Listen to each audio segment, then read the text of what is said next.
My name is Noelle Whitaker, and I've been called many things in life. Ambitious, cold, intimidating.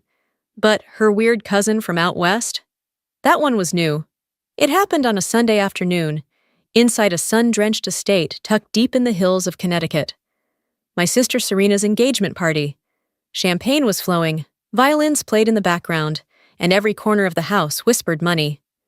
I arrived 10 minutes early, wearing a navy silk blouse and heels that had crossed more boardrooms than weddings. No one greeted me. Serena spotted me near the hors d'oeuvres and gave a tight-lipped smile. "You made it," she said, like I'd RSVP'd to a root canal. Her fiancé, Troy, ambled over moments later, wrapped an arm around her waist, and asked, "This your cousin? The, one from out west?" Then to the crowd, "She's kind of the oddball artist of the family." I didn't blink, just smiled and sipped my drink, until, "Did you say Whitaker?" A deeper voice cut through the clinking glasses. An older man turned around slowly from the fireplace. Silver hair, sharp suit, eyes narrowed right at me. "As in Whitaker Holdings?" And just like that, the air in the room shifted. Serena and I didn't grow up like sisters. We shared a mother and a hallway, but little else. She was the daughter of my stepfather, born into a world where everything she touched was praised. I, on the other hand, was the daughter of a man no one ever talked about, least of all my mother. Growing up, I learned early to keep my head down. I wasn't the kind of kid who got framed photos on the mantle or a school recital seat saved in the front row. Serena got ballet lessons and birthday parties with ponies. I got a bus pass and a list of chores taped to the fridge. It wasn't that she was cruel, not at first. It was that she never noticed me. Not when I aced exams, not when I left for college on a scholarship, and certainly not when I started my own firm from nothing but student loans and pure spite. She existed in a universe where I was either invisible or inconvenient. And our mother? She didn't make things easier. Her love was selective, performative, something you had to earn through obedience or convenience. I remember once in high school, Serena got caught shoplifting lip gloss. My mother called the store manager and somehow had the security footage erased. 2 weeks later, I missed curfew by 15 minutes and had my phone taken away for a month. That's how it always went. By the time I was in my 30s, we'd gone nearly a decade without speaking. The last time was a rushed Christmas call, the kind that ends with "say hi to mom," and a hang-up before you can respond. I didn't expect an invitation to her engagement party. When it arrived, I assumed it was a mistake, or an obligation on our mother's part. Still, some part of me showed up, maybe out of curiosity. Maybe because some small corner of my heart wanted to believe things could be different. But the moment I stepped into that house and felt the stares, the kind reserved for something dragged in, not invited, I knew. Serena hadn't changed. Neither had our mother, who air-kissed me at the door and said, "Try not to make things awkward, dear." Awkward.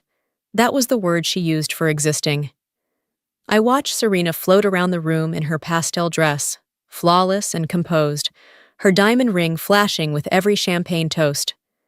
Troy, her fiancé, was just as polished, tall, confident, the kind of man who knew how to charm a room and turn cold behind closed doors. When he approached me, it wasn't to welcome, it was to manage. "We told everyone you were Serena's cousin," he murmured, voice low. "It's simpler, less explaining." I raised an eyebrow. "Simpler for whom?" His smile tightened. "For the family." There it was. The old familiar message. Stay in your corner, be small, don't take up space you weren't given permission to occupy. I almost laughed. Almost. But then I heard the voice. Mr. Harold Ashcroft, the groom's father, cutting through the room like a scalpel, asking about my last name. That one word, Whitaker, had stopped him in his tracks. And for the first time in years, someone looked at me not with pity or dismissal, but with fear. You'd think that after Harold Ashcroft spoke, someone else might step in, ask who I was, offer a drink, maybe even apologize for the weird cousin label. But the room did what rooms like that always do. It pretended nothing happened. The conversation restarted. Serena laughed a little louder. Troy pulled her away to meet a cousin from Atlanta, And I stood there with my untouched flute of champagne, invisible again. Only Harold kept looking, calculating. He didn't approach me, not yet, but I saw him speaking to someone, his assistant, I guessed, who immediately took out a phone and started searching. I moved toward the back patio. The cold November air was better company than the tension inside. I'd almost made it to the steps when I heard stilettos behind me. "Noelle!" Serena called, as if dragging my name across her tongue. "I didn't realize you were going to come." "I RSVP'd," I said without turning. 3 weeks ago. "Yes, well," she sighed. "I figured you'd change your mind. You're always unpredictable." That was her word for me. Not resilient, not independent. Unpredictable.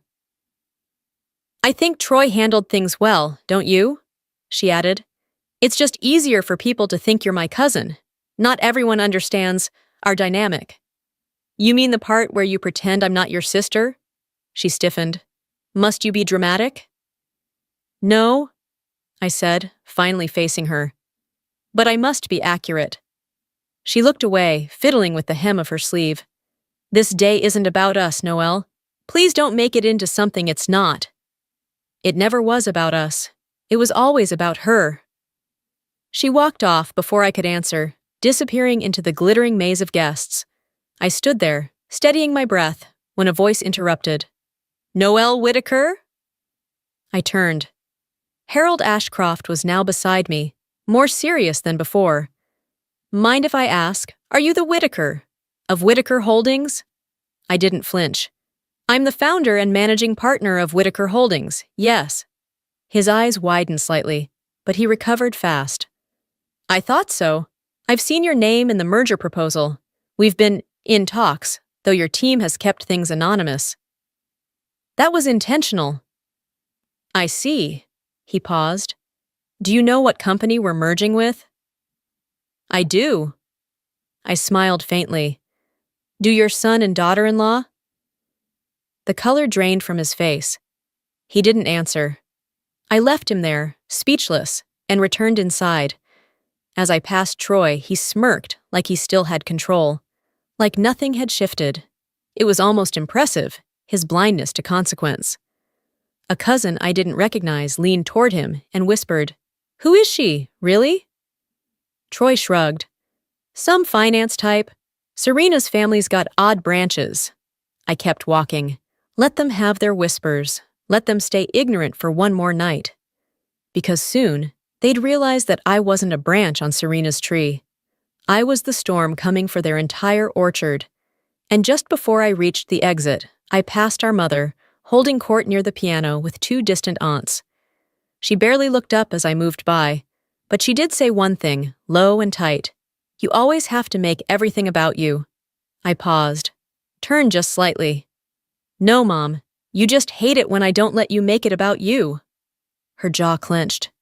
The aunts fell silent. I walked on. In that house full of curated smiles and veiled contempt, I was the only one who didn't need to pretend. I didn't stay long after that. I made my rounds, spoke politely to strangers who wouldn't remember my name, and thanked the servers who looked me in the eye longer than anyone else in the room had. I'd already made the impact I needed to. Now it was just a matter of time. The merger proposal had been in the works for months. My firm, Whitaker Holdings, had quietly acquired 3 distressed subsidiaries that Ashcroft Capital depended on. It was a long game, strategic, discreet. I didn't need them to know my name during negotiations. I just needed them to sign. What Harold hadn't realized, until he saw me standing in his home, sipping his champagne, was that the woman behind the anonymous holding group had been right beside his son the entire time. And Troy? He didn't even see it. Not when Harold pulled him aside later that evening. Not when I caught Serena watching me from across the room, confusion blooming into something uglier. Not even when his father canceled the remainder of the party's speeches and disappeared into his study with 3 phone calls waiting. The next morning, I received a text from my associate. "Harold's team called. They want to fast-track the deal, but they're asking if you'll meet in person." He insisted. I replied with 2 words. "Next week."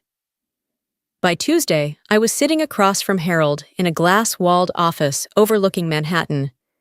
He didn't offer pleasantries this time. Why didn't you tell anyone who you were? He asked, straight to the point. Because no one asked, I said. His jaw tightened. You let my son insult you. No, I corrected. Your son insulted someone he thought had no value. That's different. Harold leaned back, steepling his fingers. This merger is important to us. I know. I also know you have the leverage to change terms. I tilted my head. I could. But I won't. He raised an eyebrow. I'm not here to punish your company. I'm here to finish a deal. But I'll say this once. Keep your son out of future discussions. He's arrogant, short-sighted, and careless. 3 things I don't negotiate with. For a long moment, he didn't respond. Then he nodded. Understood. By Friday, the revised documents were signed. My name was printed across every contract header, every transfer of ownership, every future clause. Troy's name was nowhere. That weekend, I got another invitation. Serena's bridal shower. I declined. She called me for the first time in years. Why didn't you tell me what you do? I paused. You never asked. There was a silence on the line that stretched too long. Then she said, Everyone's talking about you now. Dad's impressed. I'm not doing this for Dad. I know, she whispered, but still, it's weird. I feel like I never knew you. You didn't. I hung up gently. Because the truth was, she never tried, and now she'd have to live with the consequences of building her castle on a foundation she chose to ignore. Later that night, I received an email from one of Harold's board members. The subject line read, Discreet respect. The message simply said, You earned that room's attention without raising your voice. You have my respect. It shouldn't have mattered, but in a quiet way, it did. Not because I needed their approval, but because I had once believed I never would earn it. I poured myself a drink, nothing fancy, just a dark rum over ice, and sat near the window of my apartment, watching the lights of the city blink back at me like they knew. This wasn't the revenge I'd imagined as a girl lying awake in that cold room down the hall from Serena. But maybe it was better. No public drama, no shouted vindication. Just this. Power, silence, and the luxury of not needing their applause. The following week, I received a handwritten letter. Yes, an actual letter from Serena. It arrived in a cream-colored envelope sealed in gold. Her handwriting hadn't changed since high school. Soft curves, hearts over every I. She wrote that she hoped I would reconsider attending the wedding, that Troy had apologized. He didn't mean to be cruel, just nervous, and that our mother regretted how things had come across. She hoped we could start fresh. I didn't respond. Not because I was angry, but because I was finally fully done performing for people who only saw me when they needed something. Instead, I made a phone call. Harold's assistant picked up on the first ring. I told her to transfer ownership of the 3 subsidiary properties acquired under the merger, not to Ashcroft Capital, but to a nonprofit educational trust under my name. I'd been planning to liquidate them quietly, but now I saw more use in legacy than leverage. She hesitated. That's a generous gesture, Miss Whitaker. No, I said. It's strategic. I'd rather build something that lasts than keep feeding men who can't see past a woman in heels. She laughed softly, then caught herself. Noted. I'll move the paperwork forward. The day of the wedding, I received photos through a cousin I barely knew. Serena looked radiant, as always. Troy grinned wide in every frame, but behind their smiles, I recognized a strain, like they were smiling harder to make up for something invisible to others, but obvious to me. Apparently, Harold had stepped down from the board the day before. The merger had gone through, on my terms, and Whitaker Holdings now owned 51% of their regional division. I went for a long walk that morning. Through Central Park, scarf tucked into my coat, latte in hand, no assistance, no calls, just air and quiet. A child ran past me, chasing a balloon. His mother laughed behind him. I smiled, not at them, but at something else. A weight that had finally lifted. The kind that comes when you stop asking people to see you and start seeing yourself instead. I sat on a bench as the wind picked up, pulled out my phone, and opened the voicemail Serena had left the night before. Her voice was softer than I remembered. Noelle, I guess I just want to say I'm sorry. Not just for that party. For, everything. For not seeing you. For letting Mom's voice drown yours. I wish I'd been different. She paused. I don't expect anything. I just wanted you to know. I deleted the message. Not out of cruelty. Out of peace. Some stories don't need a reply. They need an ending. But I'd be lying if I said I didn't replay her words later that night, sitting in my living room, barefoot, jazz humming low in the background. For years, I wanted her to see me, really see me. Not the shell, not the cautionary tale of a sister who left and got cold, but the woman who built something from nothing, who climbed without a ladder, who survived. And still, when she finally looked, it was too late. Our mother, for her part, sent no letter, no apology, just a carefully worded email days after the wedding. Hope you're well. It was a lovely event. We missed you. I didn't answer that either. Instead, I forwarded it to my attorney to finalize the trust documents. I added a clause that would use one of the transferred buildings to open a vocational center for young women from low-income families. Not just scholarships, real skill training, financial literacy, career prep, a launch pad. Because if my family couldn't see the value in what I'd become, maybe someone else would benefit from the woman I had to build alone. I also made one small change to the center's name. I called it the Odd Cousin Foundation. When the press release went out, Serena's friends shared it across social media, tagging her again and again. Isn't this your cousin's company? Wow! Your cousin's doing amazing work. What an inspiring story. You must be proud. She blocked most of them. And that was the thing. No matter how much she tried to reshape the narrative, the truth had already slipped into the public. I wasn't the weird cousin anymore. I was the woman who rewrote the ending. Not with noise, not with bitterness, but with precision. I didn't burn bridges. I bought the river, rerouted the current, and built something better on the other side. A month later, I received a holiday card from Harold Ashcroft. It was formal, tasteful, printed on thick ivory stock. Inside, a single handwritten sentence in dark blue ink. Thank you for reminding us who we were dealing with. There was no signature, none needed. I pinned the card to the inside of my office cabinet, next to an old photo of me at 23. Tired eyes, cheap suit, standing outside the first building I leased for my startup. Back then, I still thought I needed their table, their attention, their blessing. Now I owned the table. I chose the seats, and I didn't need applause to know I was right where I was meant to be. Sometimes I thought about what would have happened if Serena had introduced me correctly that day. If Troy hadn't dismissed me with a smirk. If my mother had reached for me instead of retreating behind social perfection. Would I have given them another chance? Maybe. But I'm glad they didn't. Because the way they treated me wasn't an accident. It was instinct. And instincts, especially ones built on superiority, rarely shift without consequence. And instincts don't change overnight. I haven't spoken to Serena since the voicemail. She hasn't tried again. Maybe she's waiting for the right time. Or maybe she knows there won't be one. And that's fine. We all have to live with the stories we tell, the ones we tell others, and the ones we tell ourselves. She spent years telling herself I was difficult, distant, dramatic. It made it easier for her to stay the favorite, the golden one, the daughter who fit. But now, the world knew a different story, and I didn't need to defend it. I just had to live it. One afternoon, as I sat in a quiet cafe finishing a meeting, a young intern from another firm approached me, nervously clutching a notebook. Are you Noelle Whitaker? I am. Her eyes lit up. I just wanted to say, what you did with the foundation. It's changed how I see everything. Thank you. I smiled. For once, not because I needed to, but because someone finally saw me. Not for what I wasn't, but for who I had become. And in that moment, I understood something I hadn't before. Redemption doesn't always come from those who hurt you.